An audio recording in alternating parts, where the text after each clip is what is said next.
Dalam video ni kita nak tunjuk cara bancuh air keladi dalam cup saiz 16 ounce. Alright, jom kita tunjuk. Macam biasa kita hanya pakai sikit saja.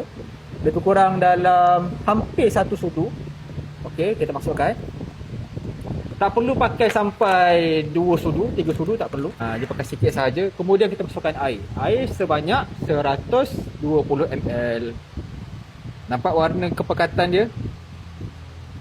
Kau boleh tengok kepekatan dia. Alright. Dan kita masukkan susu pekat sebanyak 3 sudu. Ataupun awak boleh adjust sendirilah banyak mana awak nak letak. Alright. Dan kita kacau. Ni dia air keladi. Cantik kan? Kemudian last sekali kita masukkan air. Alright, kita masukkan ais. Bismillah. Okey.